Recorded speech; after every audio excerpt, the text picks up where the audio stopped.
الشيطان الرجيم بسم الله الرحمن الرحيم الحمد لله رب العالمين والصلاة والسلام على نبيه خير خلقه ونور عرشه خاتم النبيين والمرسلين المصطفى الأمجد المحمود الأحمد أبا القاسم محمد اللهم صل على محمد وعلى بيته الطيبين الطاهرين المعصومين الذين أصحب الله عنهم الرجس وطهرهم تطهيرا اللهم صل على محمد وعلى Je vais essayer de résumer les quelques discours que Maulana a fait.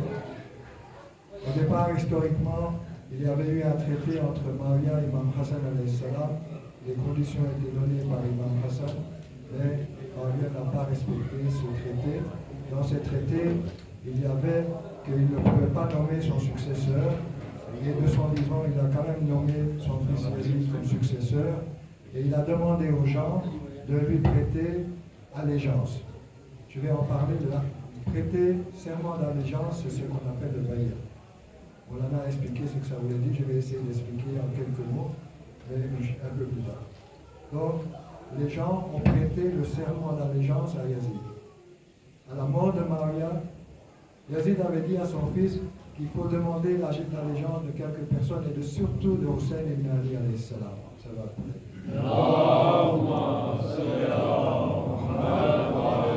Donc il ordonna au gouverneur de Médine de demander l'allégeance d'Imam Hussein alayhi salam et que s'il ne donnait pas, n'obéissait pas, il fallait le tuer. Imam Hussein a refusé et il a dit quelqu'un comme moi ne peut pas prêter allégeance à quelqu'un comme toi qui connais. Et pour expliquer que dans l'islam, pour nous, le serment d'allégeance, donc le bay'at, ne peut être fait qu'à l'imam. Pourquoi? Parce que l'imam est nommé par Dieu, par Allah subhanahu wa ta'ala, et il est pur et infaillible. On ne peut pas, et parce que qu'est-ce que c'est le prêter serment de l'allégeance, le bay'at? C'est en fait accepter d'être complètement soumis à la personne à qui on fait le bay'at, et il a tous les droits sur vous, et vous n'avez aucun droit. Vous êtes obligé de suivre ce qu'il dit, et votre vie, votre corps, tout lui appartient. Et ça, vous ne pouvez faire ça qu'avec l'imam qui est désigné par Allah subhanahu wa ta'ala.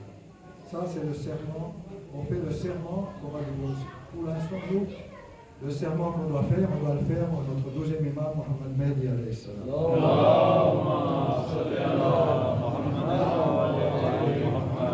Et Imam Hussein décide de quitter Médine et il a déclaré que je ne quitte pas pour faire des troubles, je ne quitte pas pour me donner de la valeur, je pars pour inviter les gens de la communauté à faire le bien et à éviter le mal, pour que la communauté suive le chemin de mon grand-père le prophète et de mon père Ali ibn Abi Talib alayhi salam.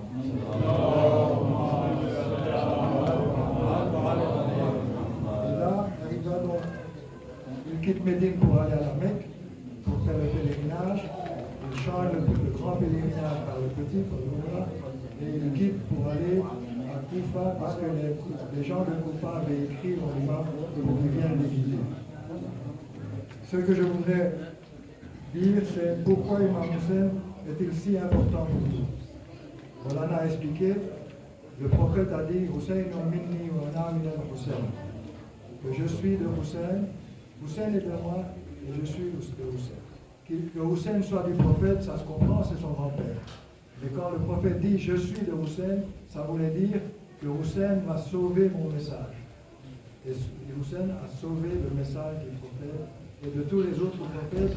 C'est ce que nous récitons dans Ziyarat al-Warisa. Le Ziyarat al-Warisa, en fait, qu'est-ce que c'est? Je dirais que c'est le CV. C'est le CV de l'imam Hussein. Et il n'y a pas un meilleur CV que celui-là. Il y a d'abord le CV du prophète, Mohammed Mustafa sallallahu alayhi wa sallam. Ensuite le CV d'Ali ibn Abi Talib alayhi salam.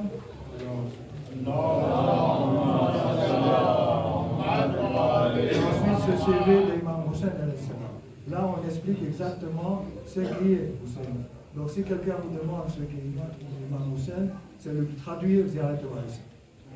Il a sauvé le programme de 124 000 prophètes, donc de 123 999 avant le nôtre et de 124 000 et le chef des prophètes, Mohammed Mustafa sallallahu alayhi wa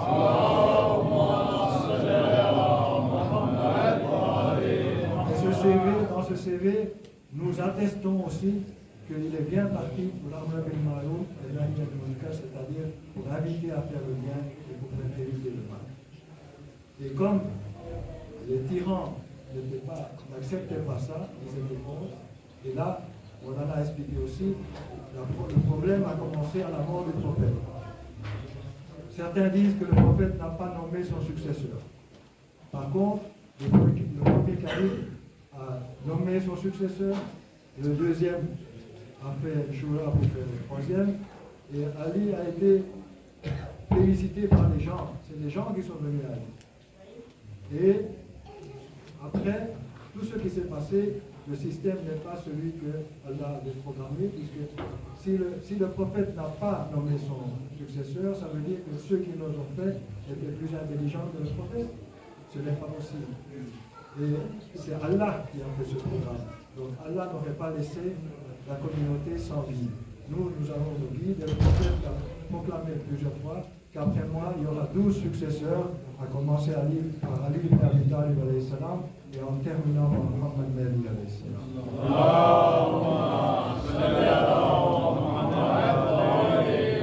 Nous continuerons les détails par après, Inch'Allah, parce qu'on n'a pas beaucoup de temps. Je vous remercie.